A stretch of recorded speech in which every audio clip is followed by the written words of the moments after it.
The mountains were quiet, their slopes buried beneath a heavy shroud of snow. A bitter wind curled through the trees as Martha walked the winding path with her young daughter Albrun. The forest around them stretched wide and lifeless, but Martha's sharp eyes darted from shadow to shadow. On that lonely trail, Martha heard something. A faint noise, strange and unearthly, rose from the woods. It was not the cry of an animal, nor the whistle of the wind. Martha stiffened, her grip tightening on her daughter's hand. Albrun sensed her mother's unease and pressed closer, her breath quickening. That night, back inside their cabin, the mother and daughter sat at their meager table, eating in silence. The crackle of the fire was their only companion. Then, from outside, came the sound of footsteps and voices. Martha froze. Albrun's heart pounded in her chest as she scrambled under the bed, hiding in the shadows. The door creaked open, and Martha stepped outside. Standing before the house were three figures. They wore masks that hid their faces, their shapes shifting in the firelight. Their voices were harsh, accusing. They called Martha and her child witches, hags, and promised that they would burn for their sins. Their words tore through the night, cruel and venomous, before they finally left, their threats hanging in the air. Inside, Albrun trembled beneath the bed, too frightened to move. Her mother's face was pale, her eyes haunted. The next morning, Albrun lay on her straw bed when she noticed a stain beneath her. Blood, dark and heavy, the first sign of her womanhood. Alone in her fear, she said nothing. Later, as the two gathered wood in the forest, Martha staggered suddenly. Her body shuddered and she collapsed to the ground. Panicked, Albrun dragged her mother home, laying her upon the bed. Martha burned with fever. She vomited and retched, unable to keep food in her body. Albrun tried to feed her, tried to care for her, but her mother grew weaker by the hour. Soon, a priest and a nurse came to the house. They studied Martha's failing body, their faces grim. Her skin was marked with angry boils, burned and raw. The nurse shifted uneasily, whispering to the priest, but their words were not for Albrun to hear. They left quickly, leaving behind only the heavy air of dread. Days passed. Martha's suffering deepened. She clutched Albrun's hand with desperate strength, refusing to let go. At night, she called her daughter close, pulling her into the bed beside her.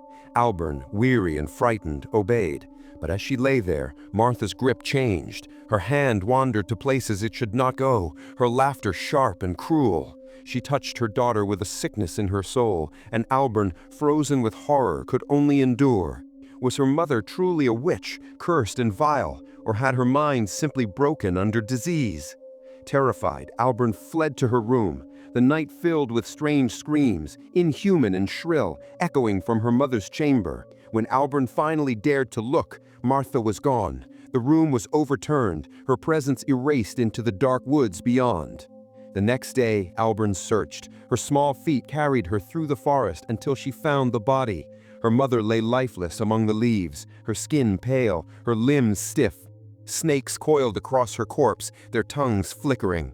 Whether Martha had been consumed by madness, by sickness, or by something darker, Albrun could not know. She only knew her mother was gone. 15 years passed. Now a grown woman, Albrun lived alone in the mountains. She tended goats and cared for her infant daughter, whom she had named Martha after the mother she had lost. Her house was small, her life hard, but she endured. One day, while returning home with water, a group of villagers confronted her. They jeered and mocked her, calling her a witch as they had her mother. Albrun stood frozen, the words striking her like stones. But then a woman appeared, Swinda. She scolded the men and sent them away. Turning to Albrun, she offered a kind smile, a rare kindness in a world of cruelty. The next day, Swinda appeared at Albrun's door. She said the father from the church wished to see her. Together they walked, and along the way, Swinda asked about Albrun's life. Did she have a husband? Albrun shook her head. She had only her child. The church loomed dark and cold. Its walls were lined with skulls and bones, reminders of death. The father welcomed Albrun gently, speaking of her pain and her loneliness. He told her he wished to help her, to lift the darkness that clung to her life. Then he offered her a gift, the skull of her mother, Martha. Its surface was etched with faint markings, decorated with faded flowers. Albrun accepted it, carrying it home as though it were sacred. That night, she placed the skull upon a small stool. Its hollow eyes watched over her home in silence. The next morning, while milking her goat, Albrun felt a strange stirring. Her hands lingered, her breath deepened, and she fell into a haze of desire. Alone, lost in her loneliness, she gave herself over to her body, the act both shameful and desperate. Later, Swinda returned with an apple. They talked softly, and for the first time in many years, Albrun felt the warmth of companionship.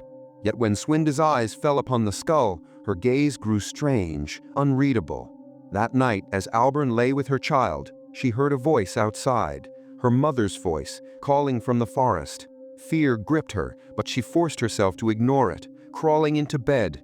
Yet her solitude pressed upon her, and she sought release again, her body trembling in the silence. The next day, sitting with Swinda, the woman spoke of her fears. She spoke of mercenaries, men who broke into homes, took women as though they were animals, and left them broken, pregnant with shame. Her words chilled Albrun, but she listened. Later, the two walked together. A man appeared, and Swinda whispered in his ear. When they lay together in the grass, Swinda whispered again. Suddenly, the man turned upon Albrun, forcing himself upon her. Swinda held her down, laughing cruelly, spitting vile words as Albrun wept. Betrayal cut deeper than the act itself. Swinda had never seen her as a friend, only as a witch, an object of scorn.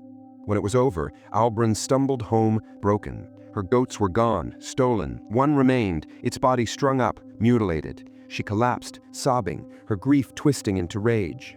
She killed a rat and cast it into the river, urinating upon it as though to curse the world that had cursed her. Later, she sat before her mother's skull, whispering to it as though it could answer. The story darkened. In the forest, she saw women's corpses carried by men to the church, their bodies burned. She smiled faintly at her daughter, a smile that carried both sorrow and madness. She wandered deeper, finding mushrooms crawling with maggots. She ate them, ignoring the rot. The poison took hold quickly. She collapsed, hallucinations flooding her mind. Voices echoed from every corner. Worms crawled across her feet. Animals spoke in twisted tongues. She stumbled to a river, the world bending around her. Her baby cried, the sound strange, warped. Albrun looked at her daughter with a gaze no mother should bear. Then, in her delirium, she pushed the child beneath the water. The cries ended in a choking silence. Blood filled the stream as Albrun drifted deeper, her own body sinking. Yet somehow she returned, staggering back to her home, empty and hollow. One night a snake slithered onto her bed, its scales cool against her skin. She did not move. She no longer feared. She only heard her mother's voice again, calling, always calling. She went outside, sat before the skull, and began to chant. Inside the house, her daughter's small corpse waited. Albrun wept over it, but grief turned to hunger. She placed the body in boiling water, tearing flesh from bone. She ate, gagged, vomited, and ate again. Her body convulsed, her mind fractured. Shadows filled the room, her mother's spirit laughing, screaming, tormenting her. She fled into the night, chased by echoes. Her mother's demonic cries followed her into the mountains. At dawn, she reached a hilltop. The sun rose over her broken form. She collapsed, her eyes rolling white. Fire seemed to bloom upon her skin. She lay on the ground as her body burned, consumed by the same curse that had destroyed her mother before her. And so the tale ended. A life steeped in sorrow, twisted by cruelty, devoured by madness, or by the devil itself.